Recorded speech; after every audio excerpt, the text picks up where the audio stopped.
Sei não, hein? Sei não, hein? Caracinho batendo em Almirante, sei não. Mas a CIP0 confirmou agora que foram os comandantes que não levaram a sério e eles poderiam ter destruído tudo.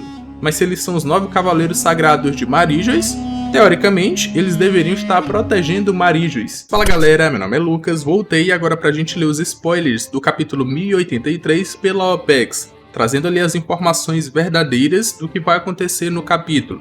Aquele vídeo que eu gravei ontem, ele tinha saído como spoilers não confirmados, mesmo que alguns ali estejam ou sejam confirmados com esse que eu vou ler aqui. O spoiler da recompensa do Sabo era fake e que o Imu-sama aparecia no capítulo também era fake. Mas o resto ali é verdadeiro, ele conversando com o Dragon, um flashback do que aconteceu no passado, mostrando como eles realmente declararam guerra contra o governo mundial. Mas agora saíram os spoilers com informações mais detalhadas do que vai acontecer nesse capítulo. Por enquanto, já deixa aquele like, se inscreve no canal se ainda não for inscrito. Bora lá para o site da OPEX, One Piece X, para você pegar toda e qualquer informação de One Piece que você quiser, anime, mangá, notícias do live action e por aí vai. Estamos aqui no spoiler do capítulo 1083, a verdade daquele dia, do que aconteceu naquele dia. E agora nós vamos para os spoilers. O pedido de capa tem o Doflamingo curtindo sua nova vida. Então o spoiler anterior era verdadeiro. O Doflamingo aparece nesse capítulo, mas não diretamente. E sim na história de capa. Acho que não é história de capa, mas é um pedido de capa de alguém que aparece o Doflamingo. Então não é história de capa ainda, eu acho. O capítulo começa onde o outro termina. O Sabo conta a Dragon e Ivankov o que aconteceu. Flashback. Sabe os comandantes revolucionários versus Fujitora e Touro Verde, ou Ryokugyu. Então não foi o Sabo que começou a lutar sozinho ou que lutou sozinho contra os dois almirantes, mas foi ele e os comandantes revolucionários contra os almirantes. E a gente vai se impressionar com o que eu vou ler daqui pra frente. Bora lá. Karasu joga seus corvos em Fujitora. A fruta de Karasu foi revelada é a Sosu Sosu no Mi, a fruta da fumaça preta. Essa é uma fruta bem estranha, ainda mais pela sua definição, que aparentemente é uma logia. Eu nunca vi uma logia fazer tanta coisa quanto a fruta do Karasu faz. Criar corvos, controlar esses corvos à distância, que esses corvos possam se comunicar ou passar informação, e tudo isso agora confirmado como sendo a fruta ou uma fruta do tipo logia. Vê só o quão apelão não é essa Akuma no Mi. E o Oda deu ela para um comandante de revolucionário. Karasu bate em Fujitora em todos os lugares, por isso ele acaba todo enfaixado. Sei não, hein? Sei não, hein? Caracinho batendo em Almirante, sei não. Morley consegue esfaquear o Aramaki. Por mais que esfaquear uma logia sem haki do armamento, ou mesmo com haki do armamento, não seja algo absurdo, um comandante, que antes era um mero comandante do exército revolucionário, esfaqueou o Aramaki, um almirante. Vamos continuar. A CIP0 também intervém, e eles têm Vivi com eles. A CIP0 fica impressionada com a força dos revolucionários, e dizem que se eles não estivessem em Marígeis, os revolucionários teriam destruído tudo. Então a desculpa que muito fã de Almirante, o Almirante Tarde, está dizendo aí que os almirantes não lutaram a sério porque estavam em Marígeis, isso aí já foi confirmado agora pela CIP0, que é o contrário. Se os comandantes dos revolucionários não tivessem lá, eles era que teriam lutado a sério e teriam destruído tudo.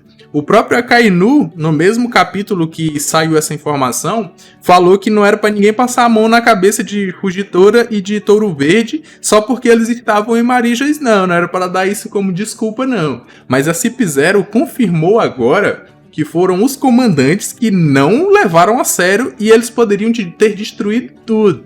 Continuando, quando finalmente parece que Fujitora vai fazer alguma coisa, a cena muda para o Sabo. Então o Oda não quer revelar o que aconteceu ou o resto do desenrolar dessa batalha. Sabo diz que a missão principal foi cumprida com sucesso, ao permitir que eles declarassem guerra contra o governo mundial, diretamente queimando a bandeira do governo mundial, e até Bartolomeu Kuma foi libertado. Muito provavelmente foi uma cena parecida com a do Luffy, né? mandando o God Usopp, ou o God Sogeking, desculpem, queimar a bandeira do governo mundial, e aí o Sabo, usando um Riken, queimou a bandeira do governo mundial também. Sabo encontra Rei Cobra morto no chão após ser morto pelos Goroseis. Aí vem a pergunta, será que foram os Goroseis diretamente que mataram o Rei Cobra? Ou a CIP0, que estava aí nesse meio, que matou o Cobra? Porque se foram eles, é mais um indício de que eles realmente lutam. Eles são fortes, eles realmente botam a mão na massa, não ficam só mandando. Há uma foto no jornal mostrando a cena do crime, entre aspas, né? Com o Sabo ao lado do corpo sem vida do Cobra. O Morgans provavelmente levou a foto depois que aconteceu. Então eles mataram o Rei Cobra, deixaram o corpo lá para quem chegasse próximo dele já fosse considerado culpado. Porque alguém já estava esperando só alguém chegar próximo ali para incriminar aquela pessoa. O Sabo se coça ao ver a notícia do, entre aspas, assassinato do Rei Cobra. Porque no noticiário tá que o Sabo matou o Rei Cobra. E não tem como ele desconfirmar essa informação ou dar uma informação verdadeira. Só quem vai saber a verdade são o Exército Revolucionário e quem conhece o Sabo. O Dragon pede desculpa por não ter ajudado e por deixar o Kuma se perder de novo. Essa parte do Kuma aqui foi absurda. Mas por não ter ajudado, será que era porque ele também poderia ter ido, mas não quis ir por algum motivo?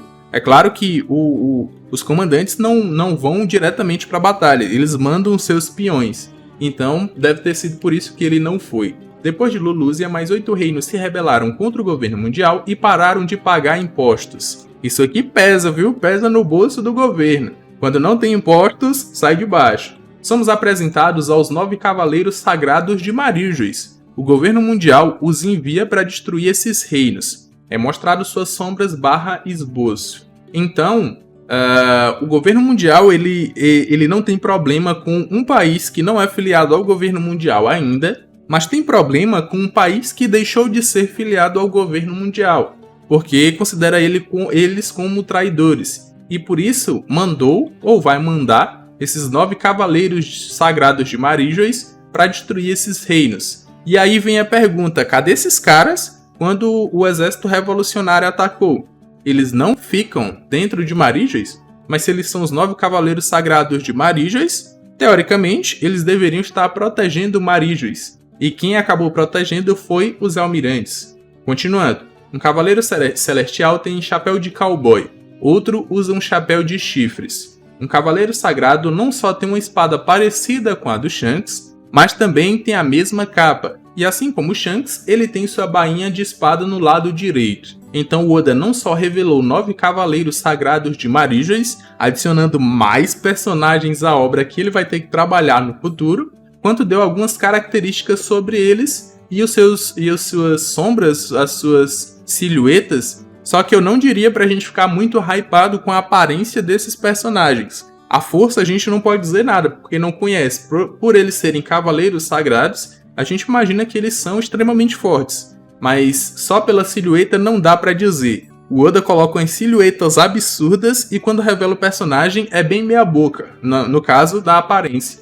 Mas eu confesso que fiquei hypado, ainda mais com esse cara aqui que parece o Shanks. Será que é uma cópia do Shanks? Será que é o irmão do Shanks? Será que é o próprio Shanks? Duvido muito, mas sei lá, se pareceu muito com o Shanks segundo o spoiler aqui. Monkey D. Dragon diz que a verdadeira guerra contra o governo mundial já começou por causa da ação dos Cavaleiros Sagrados. Então esses caras já estão agindo. O exército revolucionário iniciou seu primeiro movimento na batalha destruindo navios de abastecimento com direção a Maríjuis. Então eles não trabalham só na execução, quanto na proteção e na guarda, levando os abastecimentos para Maríjuis. E aí, o governo mundial já entrou em conflito com esses caras. Então eles já têm uma noção da sua força, do seu poder. Mas mesmo assim eles acabaram destruindo os navios de abastecimento que iam para Maríjuis. Então a gente já pode achar que o nível de poder deles ali está abaixo dos almirantes, alguma coisa assim. O capítulo termina com uma reportagem de jornal que fala sobre a morte de Cobra. Vemos um pequeno flashback em que o Rei Cobra está indo em sua cadeira de rodas ao encontro dos Goroseis. E antes de ir até eles, pede para Shaq e Bell que cuidassem da princesa Vivi. Então acho que encerra aqui esse spoiler. Encerrou. E a gente tem aqui a história de capa onde o Doflamingo vai aparecer. Foi um bait gigantesco. A gente pensava que ele iria aparecer, mas era no próprio capítulo, como, sei lá, a Cross Guild querendo pegar ele. E aqui é a silhueta do cara que se parece com o Shanks, que é um desses guardiões sagrados de Marijos. Será que é alguém relacionado ao Shanks? Será que pode ser uma cópia do Shanks? Será que o Vegapunk conseguiu fazer uma cópia do Shanks ou alguma coisa do tipo? A gente tem que ficar de olho para saber. Mas, pelo que a gente viu nesse capítulo, aparentemente eles não são coisa absurda, porque o exército revolucionário já lutou contra eles. Agora eu quero saber as suas opiniões em relação a esse capítulo. Já comentem aqui embaixo que eu vou estar vendo e vou estar dando coraçãozinho para vocês. Os almirantes são bucha ou eles são realmente fortes? O Oda tá dando vários indícios de que eles não são tudo isso não, e eu estou amando. Então já deixa aquele like, se inscreve no canal se ainda não for inscrito. Tô deixando aqui na tela final 2 vídeos que eu acredito que vocês vão gostar. E eu me despeço por aqui, um abraço e valeu!